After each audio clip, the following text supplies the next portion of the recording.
Hi అండి. అందరికీ నమస్కారం. Welcome to my channel. ఈ వీడియోలో ఏపీ ప్రభుత్వ సర్వీసు మరియు ఫ్యామిలీ పెన్షన్లకు అతి ముఖ్యమైన సమాచారం. ఏపీ పెన్షనర్స్ అసోసియేషన్ వారి ముఖ్య విజ్ఞప్తి. పూర్తి వివరాలైతే వీడియోలో తెలుసుకుందాము. వీడియో అయితే ఎక్కడ కానీ స్కిప్ చేయకుండా ఎండ్ వరకు చూసేటప్పుడు ఇన్ఫర్మేషన్ పూర్తిగా అర్థమవుతుంది. అలాగే వీడియో చూస్తున్న ప్రతి ఒక్కరు వీడియోకైతే లైక్ చేయండి ఫ్రెండ్స్. ఈ వీడియోని తోటి పెన్షనర్ మిత్రులతో అయితే షేర్ చేయండి. కొత్తగా చూస్తున్నవారు ఇంకెవరైనా సబ్స్క్రైబ్ చేసుకోకుంటే వెంటనే మన ఛానల్‌ని సబ్స్క్రైబ్ చేసుకోండి. దీని ద్వారా నేను చేసే లేటెస్ట్ వీడియోస్ అన్నీ మీ వరకు రీచ్ అవుతాయి. ఇంకా ఆలస్యం చేయకుండా వివరాల్లోకైతే వెళ్ళిపోదాము. ఫ్రెండ్స్ ఇక విషయానికొచ్చినట్లయితే పెన్షనర్లు ముఖ్యంగా ఫ్యామిలీ పెన్షన్‌లు తెలుసుకోవాల్సిన అత్యంత ముఖ్యమైన సమాచారం అండి ఇది. అర్హత ఉన్నప్పటికీ వేలాది మంది ఫ్యామిలీ పెన్షనర్లు తమకు తెలియకుండానే అదనపు quantum of pension AQP additional quantum of pension యొక్క ప్రయోజనాన్ని పొందలేకపోతున్నారని పెన్షనర్ల సంఘాల దృష్టికి వచ్చింది. ఈ కారణంగా వారు తమ జీవితకాలంలో లక్షలాది రూపాయలు ఆర్థికంగా నష్టాన్ని ఆర్థిక ప్రయోజనాన్ని కోల్పోతున్నారని, ఈ సమస్యకు మూల కారణం ఏమిటి? దీన్ని ఎలా సరిదిద్దుకోవాలి? అనే పూర్తి వివరాలు ఇక్కడ తెలుసుకుందాము. అసలు ఏమిటి ఈ అదనపు క్వాంటమ్ ఆఫ్ పెన్షన్ ఏక్యూబీ అంటే పెరుగుతున్న వయసుతో పాటు వచ్చే ఆరోగ్య అవసరాలు, ఇతర ఖర్చులు దృష్టిలో ఉంచుకొని వృద్ధాప్యంలో పెన్షనర్లకు అదనపు ఆర్థిక భరోసా కల్పించేందుకు ప్రభుత్వం ఇచ్చే ప్రత్యేక ప్రయోజనమే అదనపు క్వాంటమ్ ఆఫ్ పెన్షన్. నిర్ణీత వయసు చేరుకున్న పెన్షనర్ల ప్రాథమిక పెన్షన్, బేసిక్ పెన్షన్‌పై కొంత శాతం అదనంగా కలిపి ఇస్తారు. దీన్నే అదనపు క్వాంటమ్ ఆఫ్ పెన్షన్ అంటాము. ప్రస్తుత నిబంధనల ప్రకారంగా అదనపు పెన్షన్ శాతాలు ఈ విధంగా అయితే ఉన్నాయి. 70-75 ఏళ్ల వారికి 10%, భవిష్యత్తులో ఇది మళ్ళీ 7% ఇస్తున్నారండి. ఇది మళ్ళీ 10% అయితే పెరిగే అవకాశం ఉంది. అలాగే 75 దాటిన వారికి 12% అదనంగా ఇస్తున్నారు. సో, ఇది 16% అయితే మనకు 12వ పీఆర్సీ ద్వారా తిరిగి పునరుద్ధరించబడుతుంది. ఉదాహరణకు ఒక పెన్షనర్ బేసిక్ పెన్షన్ నెలకు రూ. 10,000 వస్తుందనుకోండి. వారికి 70 సంవత్సరాలు నిండిన తర్వాత అదనంగా 12% అంటే రూ. 1,200 అదనంగా వస్తుంది.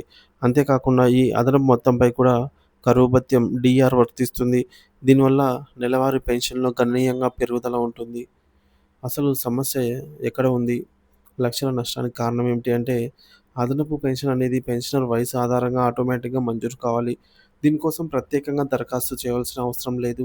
కానీ వేలాది మందికి ఇది అందకపోవడానికి ప్రధాన కారణం రికార్డులలో పుట్టిన తేదీ అంటే ఈ యొక్క సిస్టమ్‌లో డేట్ ఆఫ్ బర్త్ సరిగ్గా నమోదు కాకపోవడం లేదా అస్సలు నమోదు కాకపోవడమే ఇందుకు కారణము. సో, దీనికి దారితీస్తున్న పరిస్థితులు చారిత్రాత్మక కారణాలు. 2010కి ముందు ఆధార్ కార్డ్ వ్యవస్థ లేని సమయంలో పెన్షన్ ప్రపోజల్స్ పంపేటప్పుడు చాలామంది ఫ్యామిలీ పెన్షనర్ల పుట్టిన తేదీ వివరాలను ఖాళీగా వదిలేసి పంపించేవారనమాట. దీనివల్ల వారి పెన్షన్ పేమెంట్ ఆర్డర్ పీపీఓలలో పుట్టిన తేదీ నమోదే కాలేదు. ఇక రెండవది అవగాహన లోపం. చాలామంది ఫ్యామిలీ పెన్షనర్లు వీరిలో ఎక్కువ మంది మహిళలే ఉండొచ్చు. సో, తమకు ఇలాంటి అదనపు ప్రయోజనం ఒకటి ఉందన్న విషయమే తెలియకుండా ఉన్నారు. వారి పిల్లలు కూడా ఉద్యోగరీత్యా దూర ప్రాంతాల్లో ఉండటం లేదా ఈ విషయంపై అవగాహన లేకపోవడంతో పట్టించుకోవటం లేదు. మూడోది ట్రెజరీ అధికారుల నిర్లక్ష్యం. నిబంధనల ప్రకారంగా ఫ్యామిలీ పెన్షన్ మంజూరు చేసేటప్పుడు సబ్ ట్రెజరీ అధికారులు ఆధార్, పాన్ కార్డ్ వంటి ఆధారాలను తీసుకొని పుట్టిన తేదీని తప్పనిసరిగా నమోదు చేసుకోవాలి. కానీ ఇది అదనపు పని భారం అవుతుందనే కారణంతో కొందరు అధికారులు ఈ ప్రక్రియను విస్మరించి డేట్ ఆఫ్ బర్త్ లేకుండానే పెన్షన్ మంజూరు చేస్తున్నారు. సో, ఎవరు ఎక్కువగా నష్టపోతున్నారు ఈ సమస్య వల్ల అంటే, ఈ సమస్య ఎక్కువగా ఫ్యామిలీ పెన్షన్‌ల విషయంలోనే తలెత్తుతుందండి. ఎందుకంటే, సర్వీస్ పెన్షన్‌ల విషయంలో తలెత్తదు. ఎందుకంటే, ఉద్యోగంలో చేరేటప్పుడే సర్వీస్ పెన్షన్ వారి సర్వీస్ రిజిస్టర్‌లో ఎస్ఆర్‌లో పుట్టిన తేదీ ఖచ్చితంగా నమోదై ఉంటుంది. కాబట్టి ఉద్యోగస్తులకు వారికి సరైన సమయానికి ఆటోమేటిక్‌గా అదనపు పెన్షన్ అనేది మంజూరవుతుంది. కానీ ఫ్యామిలీ పెన్షనర్ల విషయానికొచ్చినట్లయితే ఉద్యోగి మరణాంతరం వారి జీవిత భాగస్వామికి పెన్షన్ బదిలీ అవుతుంది. ఈ ప్రక్రియలో వారి పుట్టిన తేదీని సరిగ్గా నమోదు చేయటంలోనే లోపాలు జరుగుతున్నాయి. పరిష్కార మార్గాలు ఇలా జరిగితే ఏం చేయాలి అంటే, ఈ లక్షల రూపాయల నష్టాన్ని నివారించడానికి మన చేతుల్లోనే ఉందండి. పెన్షనర్లు, వారి కుటుంబ సభ్యులు ఎవరైనా కావచ్చు, ఈ యొక్క కుటుంబ పెన్షన్‌దారులలో వారి పిల్లలు కావచ్చు. సో, కొన్ని చర్యలైతే చేపట్టాలి. అవేంటంటే పుట్టిన తేదీని సరిచూసుకోవడము, మీ పెన్షన్ పేమెంట్ ఆర్డర్ పీపీఓలో పుట్టిన తేదీ సరిగ్గా నమోదయిందో లేదో తనిఖీ చేసుకోండి. రెండోది రికార్డులను సరిదిద్దండి. ఒకవేళ పుట్టిన తేదీ తప్పుగా ఉన్నా లేదా నమోదు కాకపోయినా వెంటనే మీ సంబంధిత సబ్ ట్రెజరీ కార్యాలయాన్ని ఎస్‌డిఓని సంప్రదించి పుట్టిన తేదీ నమోదు లేదా సరిచేయమని కోరుతూ ఒక దరఖాస్తు ఇవ్వండి. ఇక మూడోది అవసరమైన పత్రాలు సమర్పించండి. దరఖాస్తుతో పాటు పుట్టిన తేదీని ధృవీకరించే అధికారిక పత్రాలు అయినటువంటి ఆధార్ కార్డ్ కావచ్చు, పాన్ కార్డ్, ఓటర్ ఐడీ, పాఠశాల సర్టిఫికేట్ వంటివి ఏదో ఒకటి జత చేసి అప్లై చేయవచ్చు. అలాగే పిల్లల బాధ్యత. వృద్ధాప్యంలో ఉన్న తల్లిదండ్రుల పట్ల పిల్లలు బాధ్యత తీసుకోవాలి. వారి పెన్షన్ రికార్డులను తనిఖీ చేసి అవసరమైన ఈ మార్పులు చేయించడం ద్వారా వారికి రావాల్సినటువంటి హక్కుని ఇప్పించాలి. సర్వీస్ పెన్షనర్ల కర్తవ్యం. ప్రస్తుతం సర్వీస్ పెన్షన్ తీసుకుంటున్న వారు తమ జీవిత భాగస్వామి పుట్టిన తేదీ వివరాలు కూడా తమ పెన్షన్ రికార్డులలో సరిగ్గా నమోదయ్యేలాగా చూసుకోవాలి.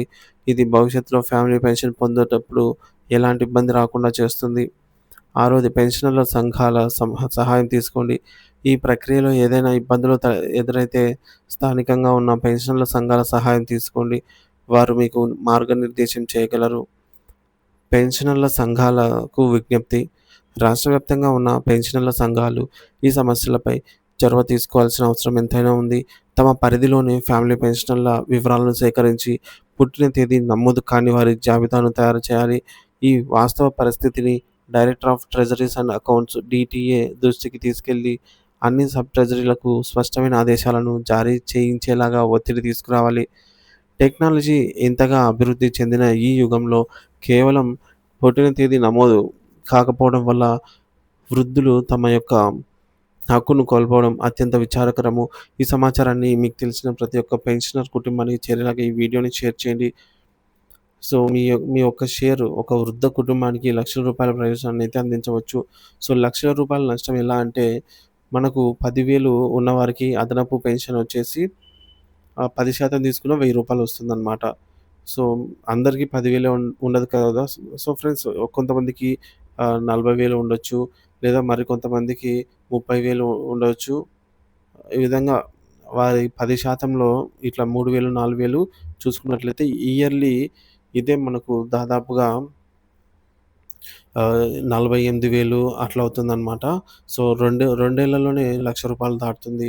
సో, దీనిపైన డీఆర్ కూడా వర్తిస్తుంది కాబట్టి మనకు ఈ విధంగా చూసుకుంటే లాంగ్ టర్మ్‌లో లక్షల్లో నష్టమే అని చెప్పవచ్చు. అలాగే ఒరిజినల్ పీపీఓ పోతే ఏం చేయాలి అని అడుగుతున్నారు. ఒరిజినల్ పీపీఓ గనక పోయినట్లయితే మీరు మీ యొక్క పరిధిలోని నియర్ బై పోలీస్ స్టేషన్‌లో కంప్లెయింట్ ఇచ్చి ఎలా పోయిందని ఎక్స్‌ప్లెయిన్ చేయాలి. సో, ఒకవేళ వాళ్ళకి ఇస్తే వారు సెర్చింగ్ ప్రారంభిస్తారు. వారికి గనక అది లభిస్తే మీకు అందిస్తారు. లేకపోతే నాన్ అవైలబిలిటీ ఇస్తారనమాట. అది తీసుకొని మనం మళ్ళీ ఈ యొక్క ఏజీ కార్యాలయం ద్వారా అయితే దరఖాస్తు చేసుకొని డూప్లికేట్ పీపీఓ కూడా పొందగలము. ఇది ఫ్రెండ్స్ ఇప్పటివరకున్న తాజా సమాచారం. Thank you for watching this video.